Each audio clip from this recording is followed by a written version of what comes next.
Ngayon na may santol ating pag-usapan, ito'y di lang prutas, isa rin panggulay. Mga ngain di gaanong alam na ang balat nito'y pakikinabangan. Ako ay samahan ninyo na mabitas, ating susungkitin ng hindi mabasag. Medyo matanda na, di na makaakyat, nag-aalaala na ako'y malaglag. Ang kahoy na ito'y talagang malutong, kung kayo'y aakyat ay maging marunong. Sa malaking sanga lang kayo tutuntong, kapag nagkamali talagang lagabong.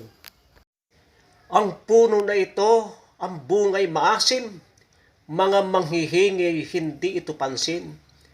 Matatamis lamang malimit na hingin, kapag walang tao, ninanakaw man din. Marami ng lugar akong napuntahan, mga bunga nito'y naglalaglagan lang. Dahilan maasim, nasasayang lamang, dahil walang pera, ay asin ang ulam. Ang bunga ng santol, mahusay na lunas, kaya na matanggal ang ubo at lagnat. Garap po nabubog lamang ang katapat, mga 7 araw sa suka ibabad. Balat na binabad ang siyang kakainin, abay masarap na timplan ang asim.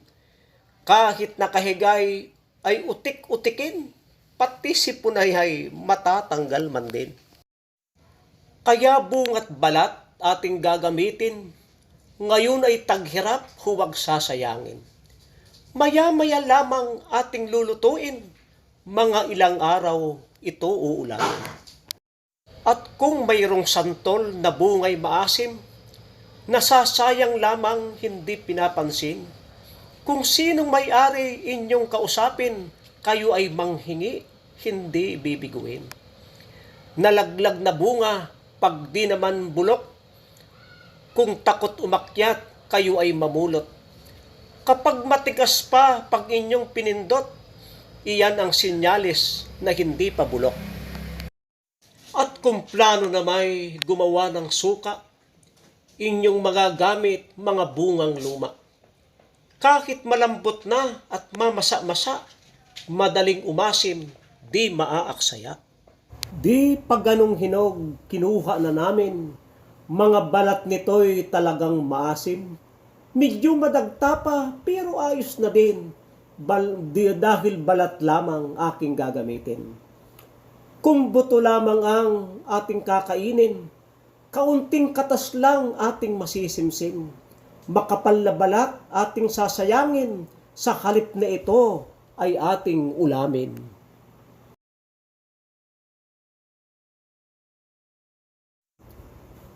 Parang kakaunti aking dadagdagan, mga bunga nito ay napakakapal. Bihi-bihira lang makatikim niyan, minsan 1 taon namumunga yan. Palagay ko'y sapat ang aking nakuha, baka sa lutuan ay hindi magkasya. Tutal naman ito ay medyo, ang paggawa nito'y di nababanatan, kakailanganin ay isang kayuran. Huwag bibilisan, dahan-dahan lamang, baka makalinsad, ikay masugatan. Kapag kakayurin, isang kamay lamang, iyan ay malambot, huwag didiinan. Ang hagod paikot, ikay makiramdam, kapag manipis na ay iyong palitan. Pwede ring gamitin pangkudkod sa buko, iyan ay mura lang, nasa 10 piso. Medyo matagal lang dahil medyo pino, subalit ang lasa hindi apektado.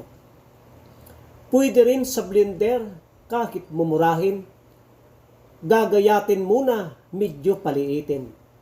Samahan ng tubig para siya magiling, at huwag mo namang pakapipinuhin.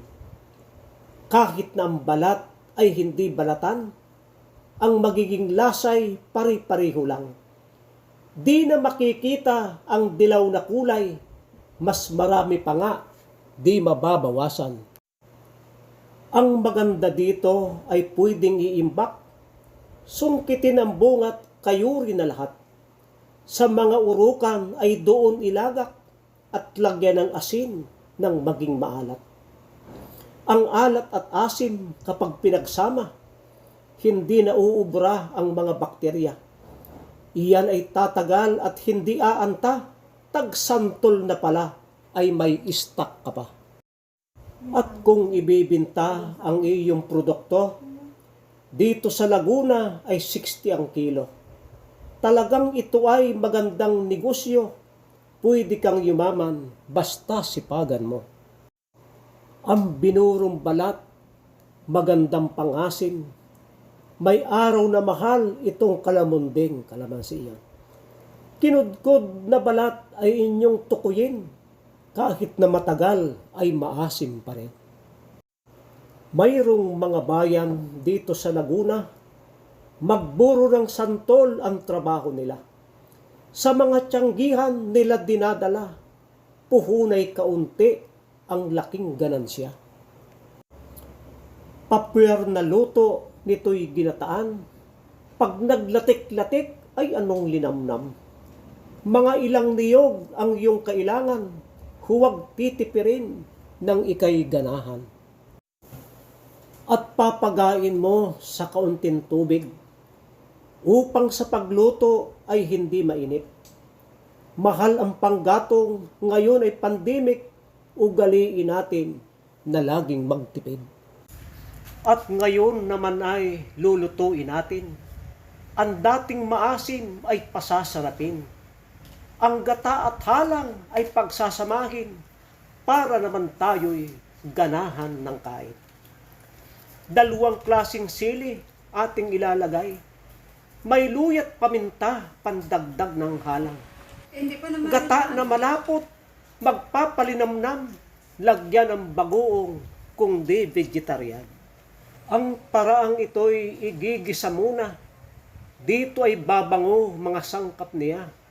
Kung sa tingin ninyo ay medyo brown na, ang pinigang santol pwede nang isama.